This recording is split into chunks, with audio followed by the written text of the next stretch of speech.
Okay, so one of the things that's going on that I think is attacking celebrities in general is this attempt to be the center of reality by every individual that wants to feel important. Now, this also follows the continued structure, or I actually had achieved this understanding of structure before this point. Let me find the page. So, as I expressed here, the lowering by the fairness bar below the conditions bar of privilege earned people as compensation for jealousy. The structure that I had to figure out before I came across that was this right here, which is everyone's desire to be the center of reality follows a couple of basic ethical rules.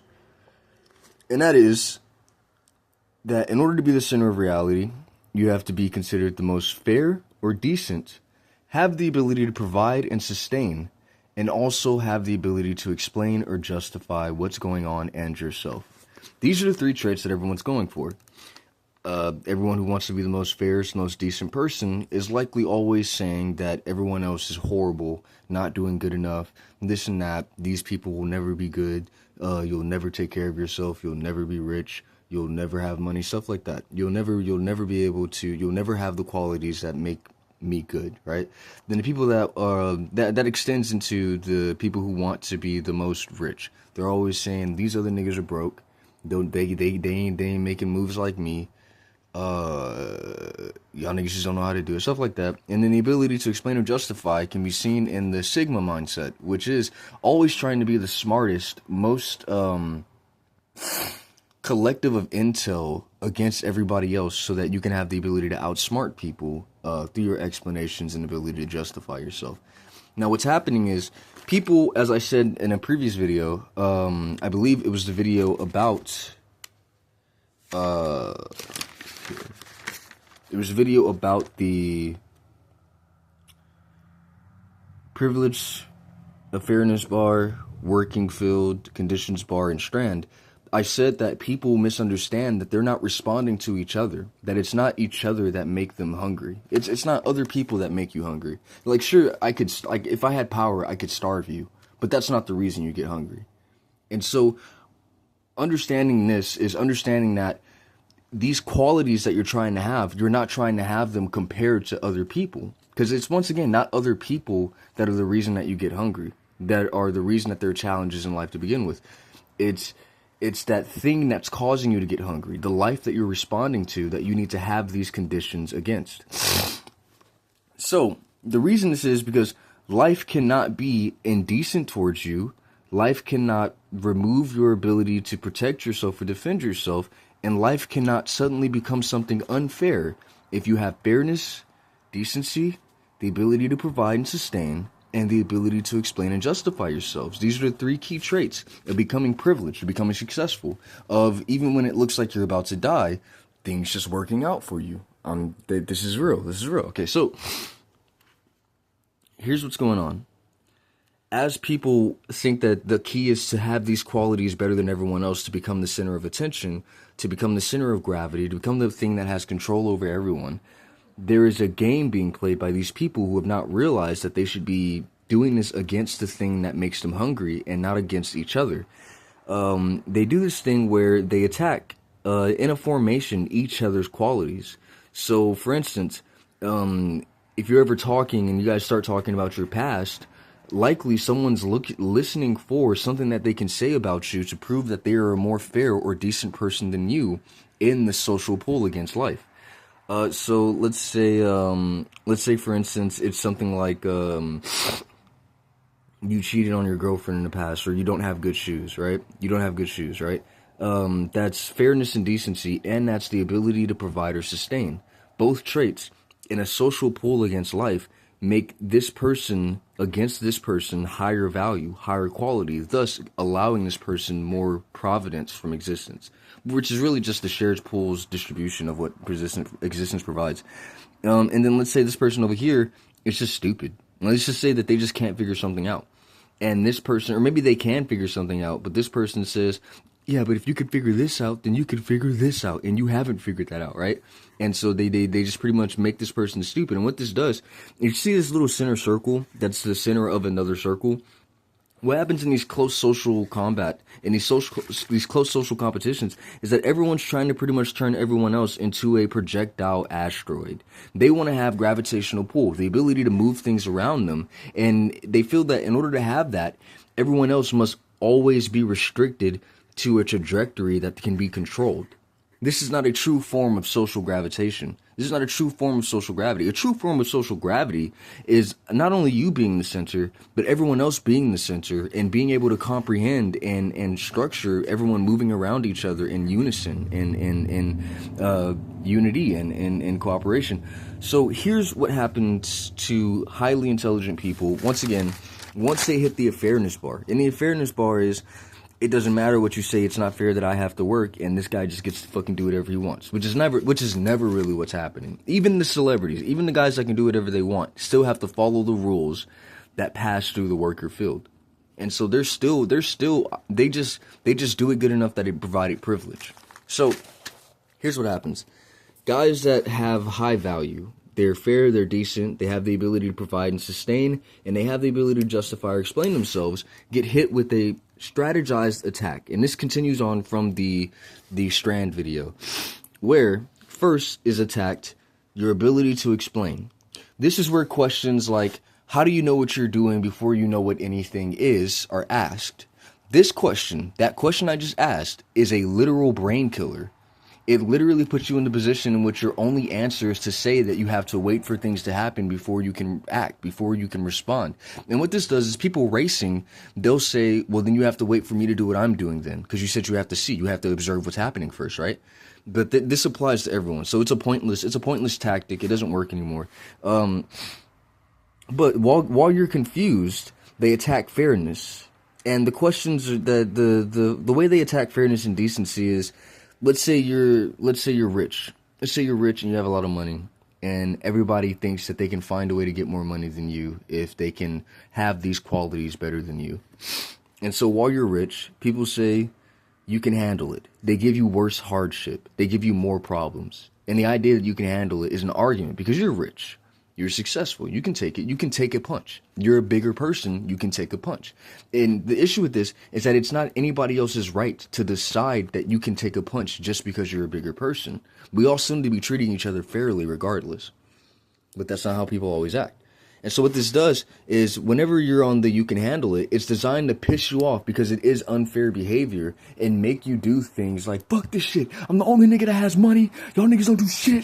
Fuck that. And what that does is it makes you appear indecent. It makes you appear unfair. Oh my gosh, why would you even say those things? And that's the first thing that's attacked. No, sorry, that's what's attacked once you become confused. Once you're disoriented by questions that no one can answer. Another thing that goes on is, you won. There's nothing wrong with this. You just had to know what you were doing. Now you can do anything. Now this one has a very interesting structure. I kind of have it drawn here, but the way this one goes is because you're rich, people are more willing to bend. People who don't know how to be rich are more willing to bend to your will. They're more willing to sacrifice their dignity, their pride, their ethics in order to get what they want from you. If you allow it, let's say you became rich, but you don't have ethical practice. So, it's not my door, is it? Your unethical practice while being rich, because people still want money, and if they're not ethical themselves, makes it more likely that they're willing to give up their pride to do what you want for the money that you're offering. So, there's nothing wrong with this. Or you won, you get to do whatever you want now, we just need to keep it a secret, actually happens to a lot of celebrities. Look at what's happening with Diddy. And Diddy's not the only one, and it is still going on. It is still going on. Where people close to highly successful people start saying, the rules only matter because we didn't get along, because we didn't understand. But since you're rich and you actually figured it out, you actually get to do more things. And I don't mind. I don't care. Here, you can do whatever you want. Here's my kids. Here's my wife. All this stuff, right?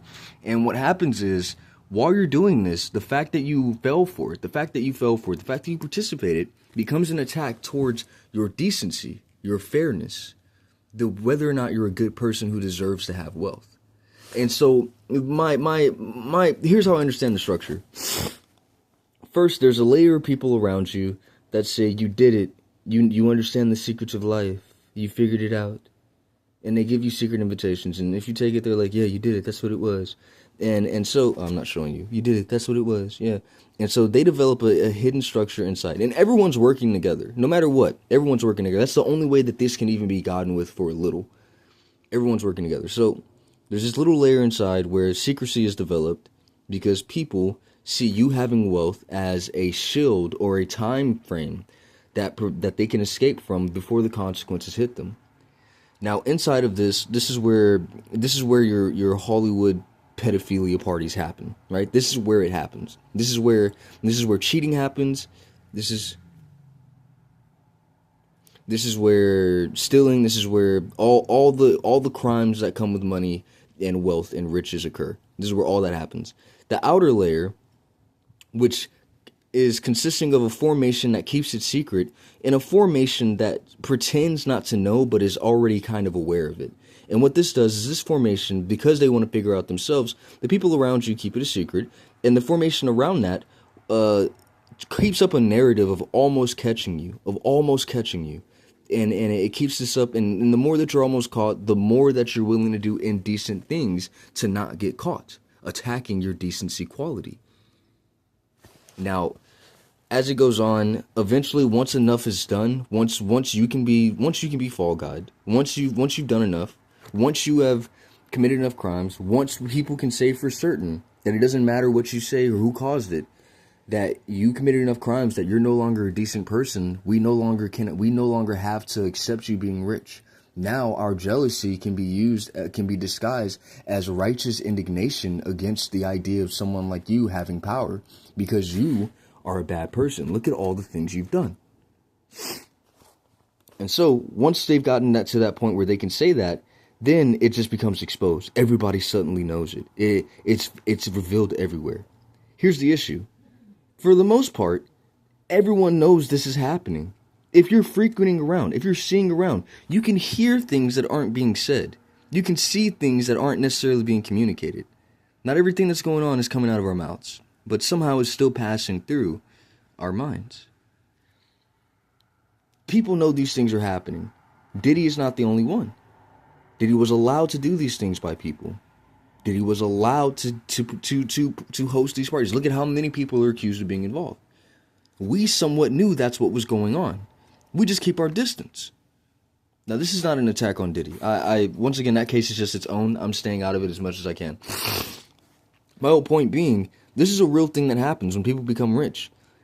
Everyone thinks that the rules can be broken a little more because money is a shield against getting caught. Now, this goes into the formation of a fairness that attacks your decency, lowers you down. And so the last thing that's attacked is your ability to explain. Now, as I just described here, inside in the little bubble of secrecy, there's a formation outside that knows what's going on, and then there's a formation outside that you're keeping things a secret from, right? The rest of society. Once you made it to a point where you can't explain yourself, where you've done things so deep, so dirty, but you have this narrative of the outside structure almost catching you, and you having to do things to hide it. Once you've done things so disgusting that you can't even, it doesn't matter what you say, then all of a sudden the world catches you. All of a sudden controversy. Now you were actually allowed to do these things. People accepted it. It wasn't wrong at the time, and you genuinely didn't know. It almost feels like people were making you do it. But now the whole world knows, and you can't explain yourself.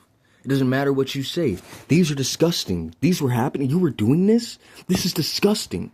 It doesn't matter what you say. Now you can't explain yourself. The main three qualities that give you wealth, that give you privilege, that earn you something in life, are erased from you. Once again, connecting to this structure, because you pass the fairness bar, and collective society perceives it as fair to do whatever they want to you because they see it as unfair for you to be wealthy when they are not. And so that's something that I want every single young star, every single young celebrity, every single young person, every single current celebrity, I don't care, to recognize. that these invitations to not follow the rules, these invitations to cuck, these invitations to do things that if everybody knew, it wouldn't be allowed. These are traps. You're inside of you're inside of a society. You are inside of a group of people all working together. It does not matter how far away this person is. Their eyes are connected to everyone else's eyes. They somehow know who you are. They know what you're doing, and they don't care. You're rich. They don't think it's fair. And they all work together to eliminate you because they don't understand how to be rich. And so these invitations to sneak past people, to cuck people, to cheat, especially the pedophilia stuff, these are all traps. It's not going to feel good enough. And the only reason you'll keep doing it is to try and figure out how to justify yourself because you don't understand how it even became an idea, why you started thinking it. This is why. It's because you were attacked by the fairness bar.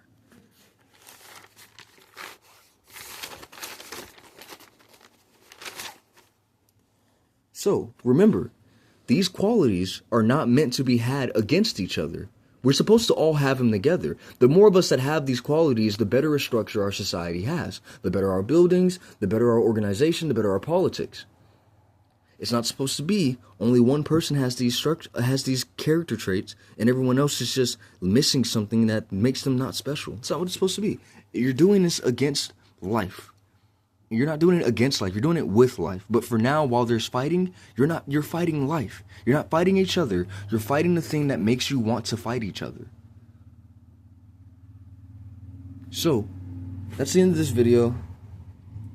Every rising star, do not fall for these invitations. It does not matter how cool you are. It does not matter how much money you have. It does not matter how much people tell you that you're special or you're different. It is a trap designed to attack these three traits so that you can be another case like Diddy and no one fucking cares. Because why are we so used to celebrities having so much controversy? Celebrities are supposed to be the people that have the qualities that earn respect. This is why. This is the answer. So every young star, every new celebrity, every new person getting into wealth, do not cheat, do not cuck, do not fall for these invitations. You are not above the law. Because the law has nothing to do with what people think. It is a response from life. Okay? So don't get into this. And this is how we're going to start making God art. Okay? This is how we're going to start making Colosseums in the sky art. And that's what I'm here for. Alright? So this is how we're going to do that. Okay? Stay safe.